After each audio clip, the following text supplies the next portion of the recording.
Riding bikes, filming it and getting paid to do so sounds like a dream, doesn't it? And there are just 1000 subscribers, 4000 watch hours and some 3 video uploads between you and the dream. I monetized my Enduro MTB channel in just 9 months with average riding skills at best, no prior video cutting experience and a full-time job. So today I'll show exactly how I did that, what worked, what flopped, how much YouTube is really paying me, and how you can steal my playbook for your niche or your own MTB channel. Hey guys, welcome to the channel. I'm Mike, 45, average rider but passionately committed to high lines and good stories. In this video, you'll get my big lessons, real examples from my channel, and the exact pitfalls I'll avoid on the way to YouTube's holy grail, the monetization. Okay, let's say it's not the holy grail, but it's the holy grail's little cousin. But anyway, if you're chasing monetization in a niche, this video is definitely for you. Without further ado, let's start with one of the big things YouTube cares the most about when deciding whether to push your video out to a broader audience or not. And this is the retention rate. And as you are still here with me on this one, and we're hopefully past the 30-second marks now, congratulations to me and you. I have seemed to have gotten at least some of the things right. So what did I do to make you stay over the critical benchmark of 30 seconds? I created a hook, I offered clear-cut value, I outlined the video right at the start, and set expectations. And last but not least, I introduced myself, as you have to remember that most viewers will be new to your channel, as the channel is fairly small.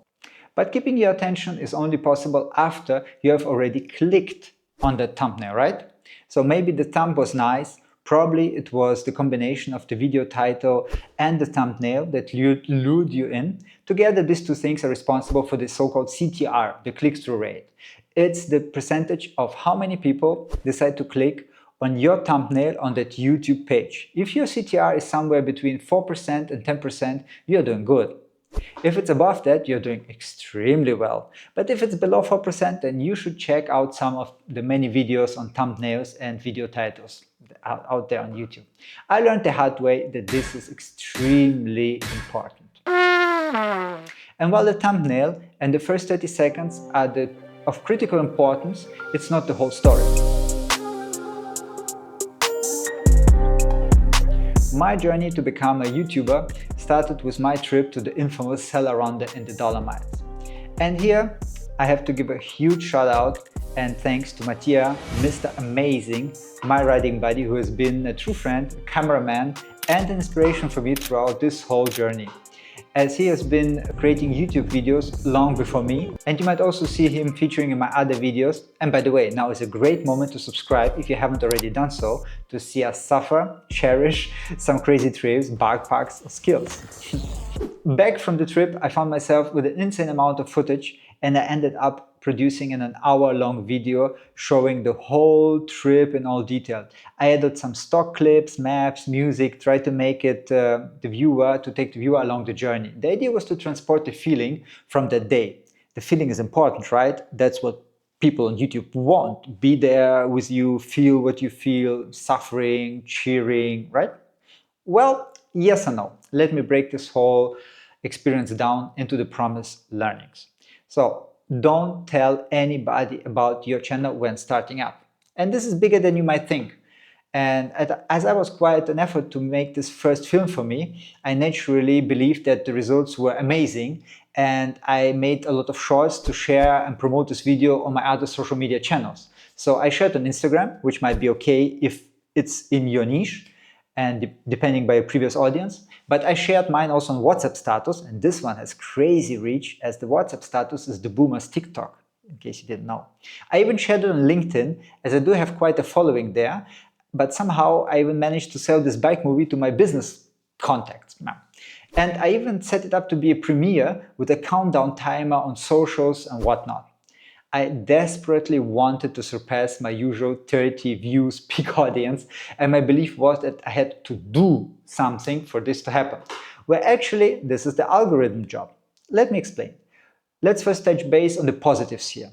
On the plus side, I got 100 views on the first day and 270 views within the first week. It was not what I was hoping for, but okay, at least I could say to myself I 10x that shit compared to my previous performance. A lot of business came through LinkedIn through my regular work, although the post had nothing to do with my business offering, which is presentation design and PowerPoint magic. Crazy, right? But it worked. Now let's come to the not so great effects. Telling your friends and family and a bunch of random people about your channel messes up the YouTube algorithm. The algorithm is interested in matching your content to the best fitting audience, and how it does that is by sampling it with a small test group of people. This test group is based on your current subscriber base, people watching your content, and their interest peer group. So while my mom will give me the thumbs up and my dad probably will comment the video, it will lead the YouTube algorithm to believe that people with interests similar to those of my parents would love to see my MTB videos. As you can imagine, most likely this won't be the case. The interest peer group will be interested in maybe traveling or history or whatever topic their interest is. And those people won't be clicking on my MTB tire review thumbnails on the YouTube next time they open that start page. So the videos will suffer chronically low CTR rates, and YouTube will stop pushing these videos out to a potentially larger audience because due to the first negative test with this peer group. From my gut feeling, it took YouTube algorithm more than a dozen of my videos and months to recover from this, let's say, misunderstanding and to find my real target audience. There's a Russian saying which fits in this mishap. It's like peeing in your pants in the winter. At first it's warmer, but eventually it gets much colder. Next backlash was the premiere. It might be good for some other type of videos, but it scaled my video down to HD, although it was a full 4K POV video. And I tried the Premiere a couple of times during the last months, and it always scaled my videos down, and it made POV unwatchable. The quality was just not there, and I tried some kind of settings, but I won't be doing any premieres for POV riding videos going forward at the moment. The next mistake was to make an hour-long film. It might work when you're a big YouTuber like Matt Armstrong or somebody, but most people don't have this patience, time, or simply interest to watch this amount of POV riding of mid-bikers despite the story and whatnot. And there are two learnings from this for me actually. One is to radically cut the footage. The emotions and story can be transported in a way shorter cut. Now on newer videos, I constantly question myself whether this or that sequence is really supporting the plot and the intention of the video at hand, which brings me to the second point, and a much more important one in my opinion, the video's purpose. In this case, Celeronda, I wanted to get views so desperately that I didn't want to miss any potential viewers. So the video would be for a too large target audience. Yes, this exists. It was for people who wants to make the Celeronda one day on the one hand, so they know what to expect, but also for people who want to see just one full run on one of the trails covered.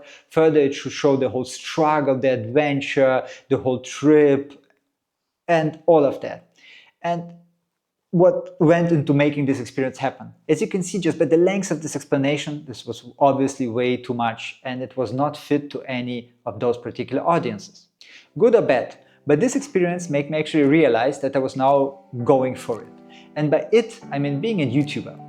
I enjoyed not only recording the ride, but also to shape this memory into a video and sharing it with you guys out there. Am I recording? Sì, am I recording? Sì. You recording? Am I recording? Sì. Yes, you're recording. Am I recording? Oh, Sì. the fuck is happening? And here's the next major thing to know your why.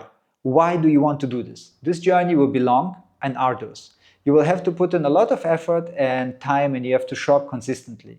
A major factor to achieving this will be your personal why. You need to think about it and be clear for yourself on what is your driver. And I hear you. Riding bikes, filming it, and getting paid. Sounds like a dream, sounds like a why. But as you will see in a minute, the getting paid part is not what you think it is. YouTube is full of MTB videos and POVs. Action cams got so affordable and so good right after the box that many people film and post their content. So how to stand out? I made what I thought, and I still think, were entertaining and well-cut videos showing off our local trail areas and the actually incredible places that we live in. And I thought, this is my unfair advantage. I live in Tuscany, we ride trails that do end by the sea, but these videos barely got any views and or subscribers at all. My personal takeaway from this was that if your POV riding video is not about Whistler, Leogang or something of this kind, it's very hard to get views on it. Of course, my riding is not the best, okay, which doesn't help either, but I try to compensate for it with some kind of backstory, fun and exotica, but no views. I tried over and over again, many different videos, and I will probably keep doing it, just because I personally really enjoy sharing an epic ride and thus also creating unforgettable memories for myself. This was my why, but we do also need those 1000 subs and 4000 watch hours, don't we? So, if POV riding doesn't work itself, what does? Good question. Here's what my little experience of the past 9 months shows. Skill progress or skill share videos work. I'm not a coach, I'm not good at anything in particular connected to mountain biking. With just some 4.5 years of riding enduro in my mid-40s, it's pretty safe to say that I'm far away from being an authority. So how could I get 30k views on skill videos? Well, what I did was to share my journey and a particular part of the progress, baking into concrete tips or hints to it. Tricks that worked for me, which people could immediately try out for themselves. The evergreens here are cornering, obviously, jumping and manualing. We all want to corner, jump and manual. I think there are so many little things going to these complex movements that I could easily make another dozen of videos, which I will also probably do in the future. Now, second in the list of successful videos are reviews. Again, you don't need to be an expert to do a review. I honestly share my experiences as I go along my MTB journey. It's a gear-intensive sport and there's always something breaking. Something worth upgrading, a new trend to try out for yourself, or just some bling to put on the bike. The videos can be detailed, like my Druid review, or quickies, like my Galfa Shark rotor take. I literally flipped out my phone, recorded a 4-minute video monologue, my experience with the discs, put some B-roll of the bike standing there in the sun, and spiced it up with some old footage of me riding here and there. 12,000 views, 80 hours watch time, 7 subs, not bad for a 4-minute video. And to make it 3, clickbaiting. It does work to an extent. I made another POV riding video from one of our tours while checking out a new trail here in the area. Let's go. The trail is amazing and all that, but let's face it, it's not A-line. But rumors are that Fabio Wibmer has allegedly bought a house right next to this trail. So I threw his name into the video, mentioning him early on and starting my video title with his name. And voila, this one got 4k views, 226 watch hours and 20 subscribers. It's not huge, but it's the best performing POV riding video for me so far, just by putting Fabio's name in it. But be careful with clickbaiting. As you probably know from your own YouTube experience and consumption, it can backfire if it's taken too far and has no real connection to your content or your video.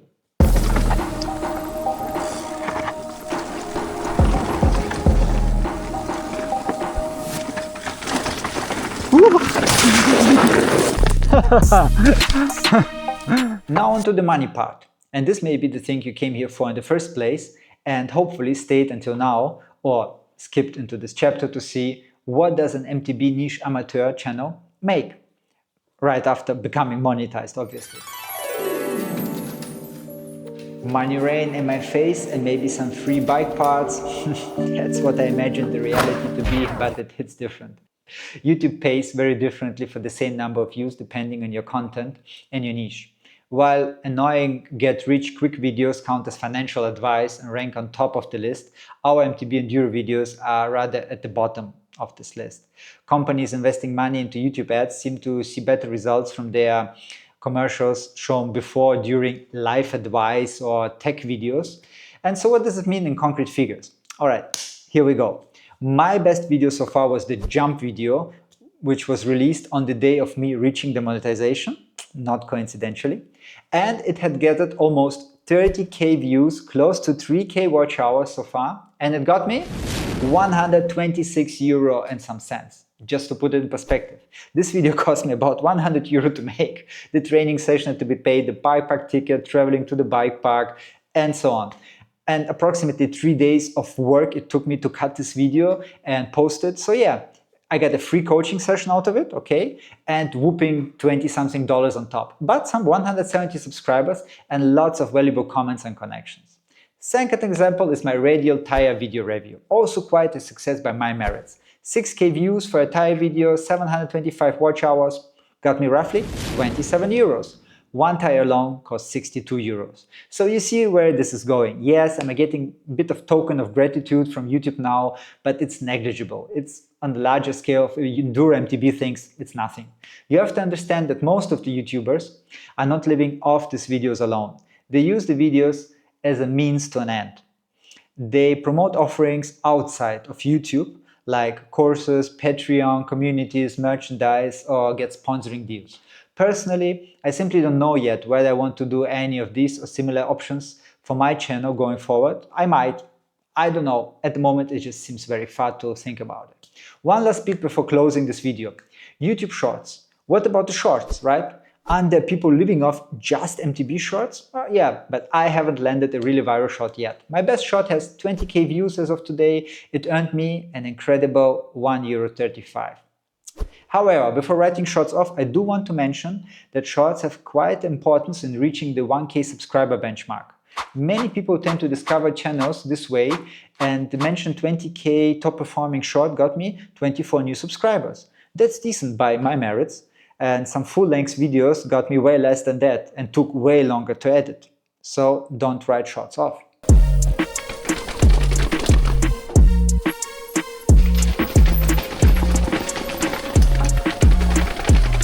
I really hope that this video was informative and maybe even inspirational in some way.